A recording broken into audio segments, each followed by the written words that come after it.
pemateri Bapak Jafi Suwardi yang saat ini menjabat sebagai Direktur Utama Pertamina International EP, gitu ya. Beliau adalah alumni Teknik Kimia ITB angkatan 96 gitu ya, dan pengalamannya sangat banyak gitu ya. Beliau menempuh pendidikan S1 di TK ITB dan S2 S3 di Amerika gitu ya, di Texas A&M University. Dengan segala pengalamannya, setelah kembali ke Indonesia, jabatan terakhirnya kali ini sebagai Direktur Utama di Pertamina International EP gitu ya. Manfaatkan sebaik-baiknya untuk bertanya masalah kondisi terbaru saat ini dan juga insight-insight masalah keprofesian ya.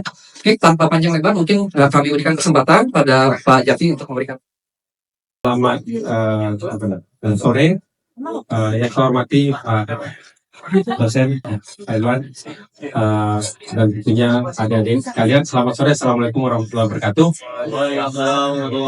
Pertama-tama marilah kita panjatkan puji dan syukur kepada Allah SWT karena pada sore hari ini kita semua bisa berkumpul ya, yang mudah-mudahan dalam keadaan sehat walafiat.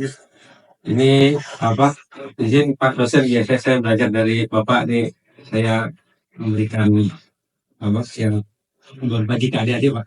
Ya. Jadi ini ya, saya sudah cerita pengalaman saya semuanya. Sekarang kita masuk ke inti rankingnya 141 ya di Fortune 500.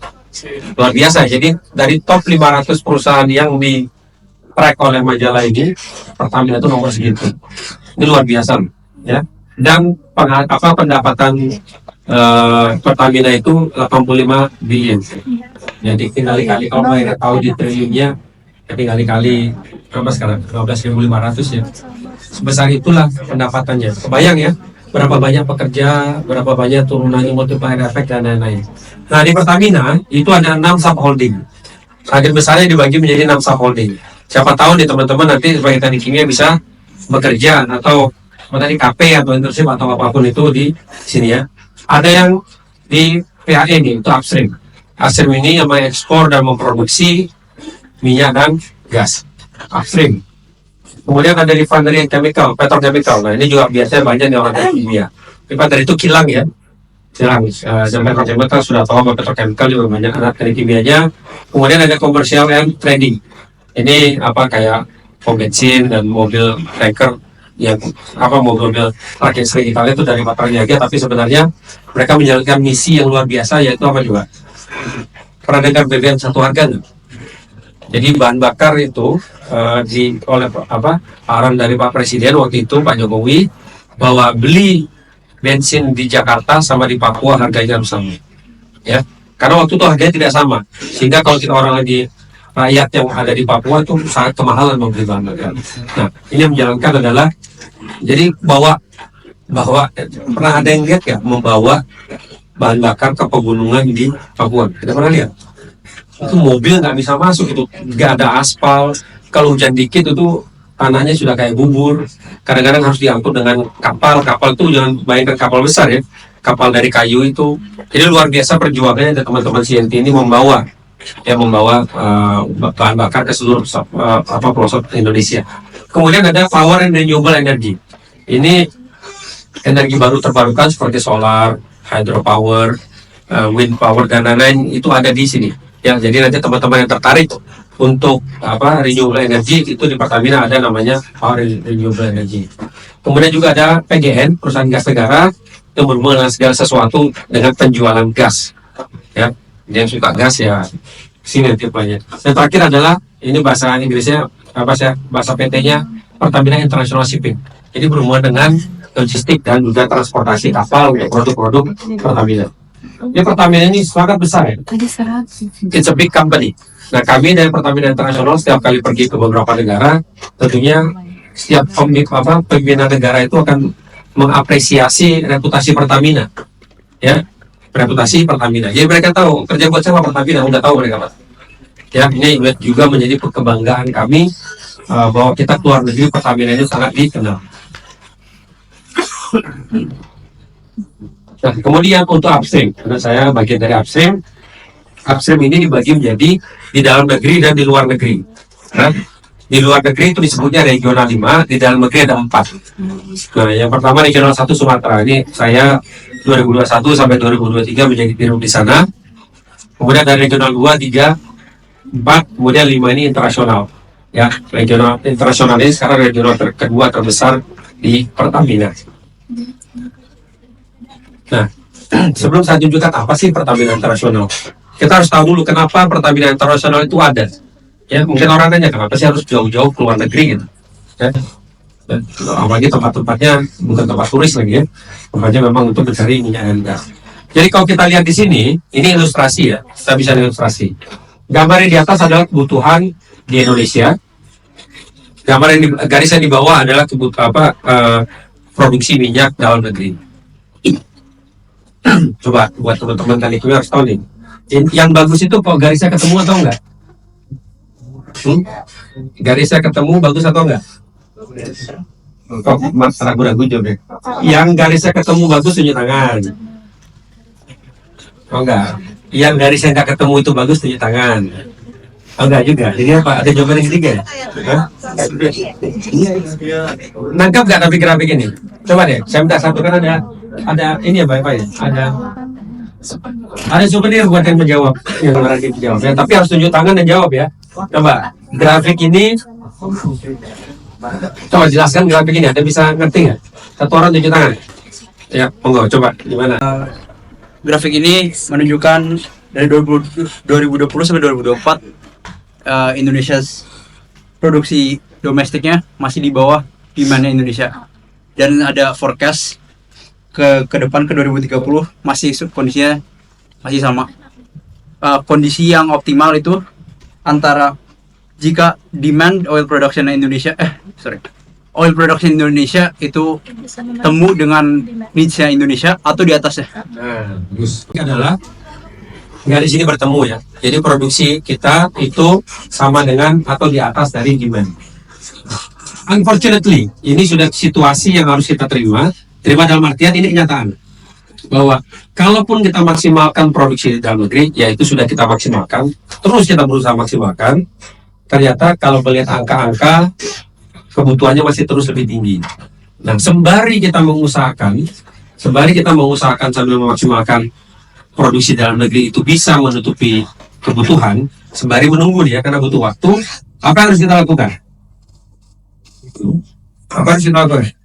Kalau di Indonesia tidak cukup, sudah dieksplorasi, diproduksi, sudah pakai semua teknologi, ternyata masih nggak cukup, apa yang harus kita lakukan? Impor kan, internasional harus diambil dari luar. Nah, itulah kenapa Pertamina Internasional itu dibentuk dari tahun 2013. Ya, bahwa dengan situasi seperti ini sampai suatu saat kita bisa memenuhi dengan kebutuhan sendiri dari produksi sendiri, maka kita terpaksa masih impor. Ya, nah kalau impor, ya lebih baik kita impor dari perusahaan sendiri, perusahaan milik negara yaitu Pertamina. Inilah yang konsep kenapa Pertamina Internasional dilakukan. Jadi setelah memaksimalkan aktivitas di dalam negeri, dari eksplorasi sampai produksi, terus masih kurang ya sisanya kita tutup dari produksi luar negeri. Nah, mari kita benchmark ya. Sekali di perusahaan minyak kita teman-teman harus tahu nih. Kan mungkin bertanya kenapa sih kita harus ke negara-negara yang masuk koran terus gitu. Misalnya Irak gitu ya. Irak, kalian tahu situasi Irak seperti masih Iraknya yang perang atau negara tetangganya yang perang? Tetangganya perang, dia juga jadi kena. Ya jadi betul ya. Siapa namanya? Kita ada di UAE, United Arab Emirates ya. Nah di sini di negara ini banyak ya. Dan Pertamina Internasional bulan Juli kemarin baru membuka kantor di sana di Dubai. Jadi kita membuka kantor di Dubai sebagai kantor hub di Middle East atau di Timur Tengah.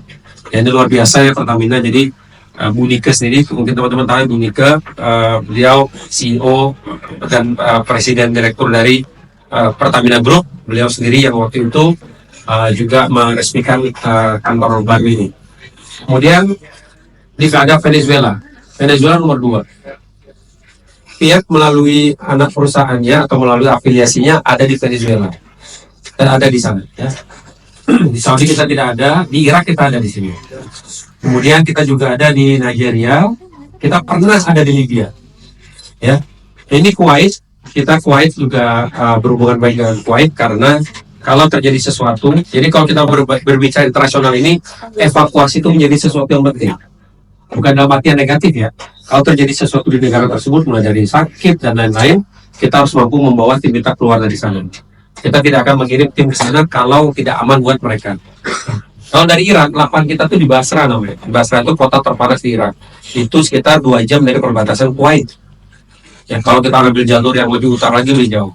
Dan jadi dengan Kuwait pun, walaupun kami belum punya operasional di sana, Kuwait tetap kita jaga sebagai tempat kita buat mengevakuasi tim kita. Nah, jadi di negara-negara inilah banyak cadangan minyak dan gas. Ini cadangan minyak dan gas. Coba dibandingkan dengan Indonesia. Coba kalau melihat ini ya, secara cepat deh, siapa yang bisa menjelaskan sedikit di tangan lu? Bisa dengan cepat ya. Masih cukup kan hadiah coba? Oh, ada yang sudah kan? Supaya ngerti nih situasi Indonesia seperti apa. Silakan.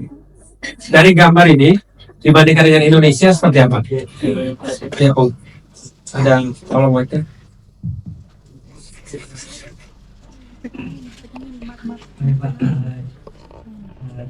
dari memang itu bahwa melihat dari Indonesia punya demand tinggi terhadap migas, tapi resource kita masih terbatas gitu. Mengapa kita perlu ekspansi, eksplorasi dan produksi hingga ke tanah Afrika dan Arab. Nah, bagus ya. Kita udah dimengerti. Terima kasih ya. Kita jawab. Tangan lagi dong. Ya, jadi dilihat di sini ya. Kita tentu sekali lagi memaksimalkan eksplorasi dan produksi di dalam Indonesia. Tapi kalau dilihat angkanya, tadi sudah di grafik sebelumnya kan dibilang tadi tidak cukup ya. Dilihat dari cadangannya pun juga belum cukup. Ya. Jadi kalaupun ini meningkat, negara-negara sudah sangat jauh. Jadi ada tempat lain untuk memastikan bahwa energi di Indonesia demand-nya bisa tercukupi dengan supply dari luar negeri. Ya. Nah, sekarang kita benchmark. Kan kita ini bekerja internasional itu benar-benar bersaing. Bersaing dengan siapa? Ya dengan orang-orang internasional. Dan banyak pemain internasional yang menjadi kompetitor sekaligus partner kita. Yang kita kompetitor ketika ingin mendapatkan barang bagus, tetapi begitu sudah dapat kita partner. Ya? Jadi tidak ada itu lawan ya kalau dalam hal oil and gas, karena resikonya terlalu besar. Ya, jadi teman-teman yang sekarang ya coba cari jalan untuk build relationship ya dengan berbagai macam orang, karena nanti begitu sudah berbisnis internasional ya teman-teman berhadapan dengan banyak orang yang akan menentukan nasib dari perusahaan kita ya. Nah, dalam hal ini coba dilihat, semua perusahaan ini mempunyai operasional di banyak negara, termasuk Petronas ada di 24, di PTTP ada 12 ya. Dan tidak hanya mereka banyak di berbagai negara, dari produksinya itu di atas ini 38% ya, yang lainnya itu di atas 40%. Produksinya itu dari luar negeri. Bandingkan dengan Pertamina itu sekarang ada di 11 negara dan baru 22 produksinya dari luar negeri. Sedangkan orang lain di atas 40%. Bahkan banyak yang angkanya tinggi-tinggi persentasenya. Ya, jadi sebenarnya apa? Oh, berarti opportunity di luar negeri itu ada. Kalau kita kekurangan, kebetulan sekarang lagi kekurangan. Kalau kekurangan, tentu ini opportunity yang bisa kita lakukan. Tetapi jangan salah ya, tim Pertamina dan bahkan bekerja sama dengan perusahaan-perusahaan migas lainnya tetap memaksimalkan effortnya untuk berinvestasi di dalam negeri, bereksplorasi, berproduksi semaksimal mungkin agar produksi dalam negeri bisa memenuhi demand. Tapi per hari ini masih belum. Ya. Jadi tadi udah jelas ya, kita ada gap antara supply dan demand.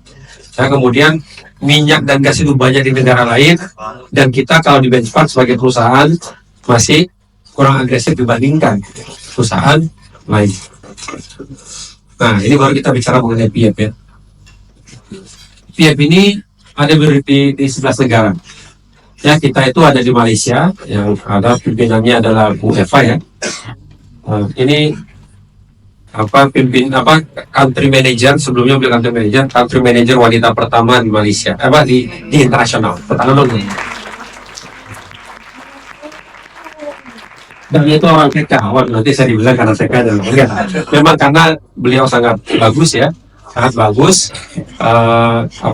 perhitungan komersialnya sangat kuat ya, sehingga banyak negosiasi kita berhasil. Jadi ini bukan nepotisme ya, ini memang bagus ya, memang karena TK masih yang bagus ya. Mudah-mudahan dia mendengar online. Kita bilang ini sangat tekan sekali. Ya jadi di sini kami di Algeria semenjak 2012, di Irak dari 2013, Malaysia 2014, dan Pertamina sejak 2017 itu membeli saham perusahaan di sekitar 70% perusahaan terbuka yang berbasis di Prancis, di Paris ya basisnya. Namanya Marol & Prom, itu bisa dilihat ya, Marol & Prom. Nah, di sana ada perwakilan Pertamina, saya termasuk salah satu perwakilan Pertamina yang di perusahaan ini, ya, yang ikut memastikan bahwa perusahaan ini bisa berkontribusi terhadap keuangan dan juga produksi dari Pertamina. Jadi kalau kita dijumlahkan, kita ada 11 negara, ada di 4 benua, ada 2 di Amerika Selatan. Ya, tadinya 12 cuma kita baru keluar dari Namibia karena eksplorasi kita tidak berhasil di sana. Di Venezuela dan Kolombia, dan Nigeria, Gabon, Angola, ada Tanzania, Algeria, ada di Prancis dan ada di Italia, serta ada di Irak dan Malaysia. Kita memproduksi ada minyak dan juga ada gas. Bahkan untuk memenuhi kebutuhan LPG, teman-teman tahu LPG? Petani kimia harus tahu LPG. Kalau LPG itu kayak berapa ya? LPG. Itu jangan nih, nanti jurinya Pak Basuki ya. C3 sampai C4. Nah, benar nggak Pak Basuki? Ya, 98%. Nah, dia lebih top dari dosennya. Ya. Ya. Siapa namanya? Alfa. Udah bagi 2 ya? Jadi kata dia. Yes. Ya, jadi LPG kita masih impor, sehingga di Algeria, ya, di mana salah satu negosiatornya adalah ya Mbak Eva sendiri, itu kita mendapatkan perpanjangan di Algeria, blok ya, mendapat kepercayaan dari negara Algeria untuk mengoperasikan lapangan tersebut selama 25 tahun ke depan. Ya. Bayangkan mendapatkan, nanti saya tunjukin fotonya ya. Ini jangan bilang wah di Algeria keren ya, enggak, ini di tengah-tengah Gunung Sahara. Ya, kalau lagi summer itu 52 derajat dinginnya, dingin gitu, 52 derajat Celcius ya. Itu di sana. Kemudian jadi kita banyak sekali ya di luar negeri, dan bayangkan tentunya setiap negara punya kementerian sendiri, punya pemerintahan sendiri, punya manajemen tersendiri ya untuk bisnis atau industri oil and gasnya. Kalau kita bekerja internasional, kita tentunya harus berhubungan baik dengan mereka. Jadi lagi-lagi ya teman-teman ya, di teknik kimia ke depan, jago menghitung rancangan pabrik, oke. Ya. Tapi bisa berhubungan baik dengan siapapun, itu yang akan menjadi batu loncatan buat teman-teman. Pelajarilah dari sekarang. Gimana caranya? Wow, sebelumnya sama teman yang A gitu, atau nggak suka sama siapapun gitu ya. Coba dilatih, karena ya nggak mungkin kita bisa suka dengan semua orang kan, tidak mungkin kita cocok dengan semua orang. Tapi dalam artian bisnis, kita harus mampu menjalankan bisnis dengan banyak tipe. Ya nggak harus dengan semuanya juga ya, cuma dengan banyak tipe. Kadang-kadang bukan soal benar atau salah, kadang-kadang itu masalah kultur. Kadang-kadang hanya masalah kultur, di mana mereka punya kultur sendiri, kita juga punya kultur sendiri. Kadang-kadang hanya masalah bahasa. Ya, mereka mungkin bahasa Inggrisnya tidak favorit berbahasa Inggris, sedangkan bahasa lokal, ya apakah kita harus belajar di sana? Ya, nah itu tentu harus dilakukan, karena itulah yang menjadi pendorong bahwa bisnis kita ini bisa berjalan dengan baik. Baik, karena kita ada di negara sebanyak ini loh. Ya, ada yang pernah menjadi turis di negara-negara ini nggak? Selain Prancis dan Italia dan Malaysia, ada yang pernah jadi turis di negara lainnya? Ada yang berminat ya menjadi turis di negara-negara ini? Jadi memang negara-negara ini, dan bayangkan ya, orang-orang Pertamina ada di beberapa negara ini. Ya, ada di Malaysia, misalnya Pertamina ada di Malaysia, ada juga tim kita di Irak, ya. Dan tim kita juga cukup besar ada di Algeria. Nah, jadi lihat kembali ke gap tadi, bagaimana cara menutup gapnya. Pertama adalah yang di kanan atas, maksimalkan produksi dalam negeri. Yang kedua adalah manfaatkan yang di bawah, manfaatkan dari international operation. Ya, itulah cara kita untuk sekarang. Ya, untuk sekarang sampai garis yang bawah ini bisa memenuhi demand atau demand-nya yang turun, ya kita masih membutuhkan strategi dari